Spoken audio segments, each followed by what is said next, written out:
अभिनेत्री और लोकसभा सांसद नवनीत राणा जी हमारे साथ हैं। नवनीत जी, जैसे जैसे बॉलीवुड में ड्रग्स मामला की जांच आगे बढ़ रही है, रोज़ नए नाम आ रहे हैं, अब दीपिका पादुकोण जैसी बड़ी अभिनेत्री का भी नाम उसमें जुड़ गया है, किस तरह से देखते हैं पूरे इस मामले को? मुझे बताइए, जो अगर नशा करता हो फिर बड़ा या छोटा क्या होता है? अगर आप गुनाह कर रहे हैं तो गुनाह में कोई बड़ा और छोटा नहीं होता। आप सिर्फ उसे प्रेजेंट कर रहे हैं, बहुत बड़ा नाम। हाँ, वो बहुत अच्छी एक्ट्रेस हैं, बहुत बड़ा नाम है, बहुत फेम है।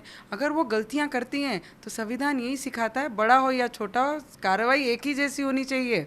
फिर वो दीपिका उसमें इन्वॉल्व हो तो भी कार्रवाई होनी चाहिए। पर मुझे एक दुख इसी बात का है, अगर 3 साल पहले ही मैसेज हम निकाल के वायरल करके उस पर चर्चा कर रहे हैं, तो 1 साल पुराना जो वीडियो विजुअल बाहर निकला था, जो रेव पार्टी जैसे उनकी फैमिली में और पूरे फ्रेंड्स और बॉलीवुड के बड़े नाम, फैमिली बैकग्राउंड से बिलोंग करने वाले, वो सभी लिस्ट में उसमें नाम थे। और लिटरली वो टेबल पे दिखाया गया जिस तरीके से वो अपने नोज को कर रहे हैं, हम तो सिर्फ देख ही रहे हैं। हमने तो कभी पर्सनली ऐसे देखा नहीं, टेबल पे रखा हुआ। करण जौहर की पार्टी थी। करण जौहर जी की ही पार्टी की बात कर रही हूँ मैं, जिसमें पूरी लाइन से बड़े नाम उपस्थित थे। जब हम विजुअल पे काम नहीं कर पाए, विजुअल की इंक्वायरी नहीं कर पाए, तो हम 3 साल पुराने मैसेज की इंक्वायरी कर पाएंगे? कौन से सपने में हम बैठे हुए हैं? कौन से सपनों की बात कर रहे हैं हम? अगर इंक्वायरी पे इतना जोर था और इतनी अच्छे तरीके से हम इंक्वायरी करने के पीछे थे, तो शायद 1 साल पुरानी विजुअल पे हम बात कर लेते और उस पर इंक्वायरी हो जाती, उनकी जांच हो जाती और वो प्रूवन हो जाता, तो 3 साल पुरानी मैसेज के ऊपर मैं विश्वास दिखा सकती कि इस पर ज़रूर कार्रवाई होगी। तो आपको लगता है कि अभी जो जो जो अभी जांच चल रही है वो उसका बहुत ज़्यादा नतीजा आपको लगता नहीं है कि निकलेगा? मुझे विश्वास है, क्योंकि ऐसी एक डिपार्टमेंट है एनसीबी जो ये इसकी जांच करी जा रही है, उन पे पूरा विश्वास है।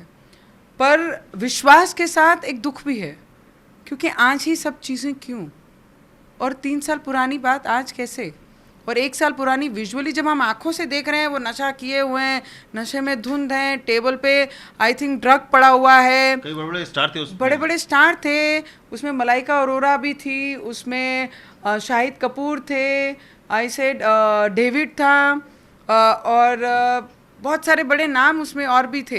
तो मुझे लगता है जब हम विजुअल पे काम नहीं कर पाए, तो आज दीपिका को मैसेज पे टारगेट करके बात करना। लेकिन रवीना टंडन ये कह रही है कि कम से कम इसी बहाने पूरी सफाई हो जाएगी, बॉलीवुड में जो गड़बड़ियां हैं या गंदगी है उसकी सफाई हो जाएगी और नए लोगों को चांस मिलेगा। मुझे ऐसा लगता है कि बॉलीवुड पूरी को टारगेट ना करते हुए कुछ जो चीज़ें हैं, मैं कचरा नहीं बोलना चाहूँगी, जिस इंडस्ट्री ने हमें नाम, मुकाम, शोहरत दी, उस इंडस्ट्री को मैं कचरा नहीं बोल सकती।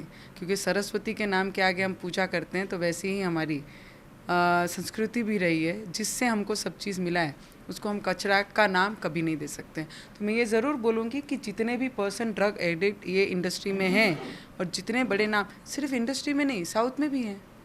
आप वेस्ट बंगाल की इंडस्ट्री को भी देखिए, वहाँ पर भी हैं। पंजाब की इंडस्ट्री देखिए, भरपूर हैं। आप क्रिकेटर देखिए, बहुत ज़्यादा हैं। आप पॉलिटिकल की फैमिली को देखिए, बच्चों को देखिए, उसमें भी हैं। बड़े अधिकारी हैं, उसमें भी है। जहाँ बहुत शोहरत और पैसा होगा, तो वहाँ कहीं ना कहीं ये ज़रूर होगा। तो इस पे जांच करनी बहुत ज़रूरी है। अगर सिर्फ आप बॉलीवुड को टारगेट करके अगर हम बोलते हैं, तो बॉलीवुड में जो ये चीज़ का सेवन करते हैं उस पर बात होनी चाहिए, उस पर कार्रवाई होनी चाहिए, पर उसके साथ इन लोगों की भी कार्रवाई होनी चाहिए। आपको लगता है कि पूरे बॉलीवुड को बदनाम न करके उस पर ऐसे लोग को निश्चित तौर पर उसकी जांच हो और उस पर सजा होनी चाहिए जो इस तरह से कर रहे हैं? 100% होनी चाहिए। ऐसी बहुत सारी पार्टियां हैं जिसमें ये नहीं, स्नेक पॉइजन का भी सेवन किया जाता है। आप खुद देखते होंगे कि ऐसी बहुत सारी पार्टीज़ हैं जहाँ पे स्नेक पॉइजन लेकर कई लोगों के डेथ भी हो गई, कि ओवर पॉइजनिंग होने के बाद उनकी डेथ हो गई है। तो मुझे लगता है ये सब चीज़ों पे भी बात करनी चाहिए। तो क्योंकि जो चीज़ से हम खुद अपनी नज़रों से बॉलीवुड को बहुत क्लोज और स्पष्ट आँखों से देखते हुए यहाँ तक पहुँचे हैं, तो being a Bollywood, being a Tollywood actor actress, जो हमने काम किया है और आज पॉलिटिकल में आए हैं, तो मुझे लगता है मैं फाइट कर सकती हूँ। इसलिए आवाज़ ड्रग की बात थी, दूसरी तरफ अनुराग कश्यप पे मीटू वाला भी आरोप लग गया, वो भी खुलकर सामने आ गई कि किस तरह से, तो ये इस तरह की चीज़ें भी सामने आ रही है बॉलीवुड की। मुझे लगता है कि जब हम काम करते हैं, हम लेडीज़ गर्ल्स अपने आप को इस्टेब्लिश करने के लिए अलग अलग राज्यों से वहाँ जाते हैं, और वो राज्य में इट इज़ योर चॉइस। और मुझे लगता है अगर किसी के साथ हुआ है तो ये होना बहुत गलत है, और इस पे आवाज़ अगर कोई उठाता है तो उसकी सुनवाई भी होती है। पर मुझे लगता है कि बहुत आज ये सब उठाए करके 3 साल बाद उसके बाद ऊपर बात करना मुझे नहीं लगता सही है। अगर आज मेरे साथ कुछ हुआ है तो इमीडिएट रिएक्शन भी उसी समय होना चाहिए। 3 साल बाद मुझे काम नहीं मिला या आई एम बिहाइंड या उसने मेरे साथ ऐसा किया, वो 3 साल बाद नहीं बात होनी बॉलीवुड चाहिए। बट जा रही है ऐसे, हर मुद्दे पर बोलने वाली बॉलीवुड चुप है, ऐसा क्यों है कि आज ड्रग्स का मैटर आया तो कुछ 2-4 लोग बोल रहे हैं, बाकी लोगों ने चुप्पी साध ली? कहीं डर है कि इसके जरिए कहीं बहुत बड़ा एक गैंग पूरा सामने ना आ जाए, खुलासा ना हो जाए? ये चुप्पी क्यों है? चेन तो जब बनती है कोई भी चीज़ की, और जब चेन की शुरुआत होती है तो आखिरी चेन तक पहुंचते भी हैं, तो शायद वो डर ज़रूर होगा कि चेन की शुरुआत हो गई, अगर वो उस पर कुछ भी बोलेंगे तो उनका भी नाम इसमें इन्वॉल्वमेंट होगा। शायद वो डर के वजह से वो चुप्पी साधी हुई है। बहुत धन्यवाद। साफ तौर पर उन्होंने कहा कि पूरे इंडस्ट्री को बदनाम करने से अच्छा है कि जो इस तरह की हरकत कर रहे हैं उनके खिलाफ जांच होनी चाहिए, सजा होनी चाहिए, लेकिन पुरानी बातों की जगह जो वीडियोज़ आए हैं उनकी भी जांच हो, सिर्फ पुरानी चीज़ों को लेकर बदनाम करने की कोशिश न की जाए। कैमरामैन अमित राय के साथ अमित कुमार, दिल्ली, न्यूज़ 24।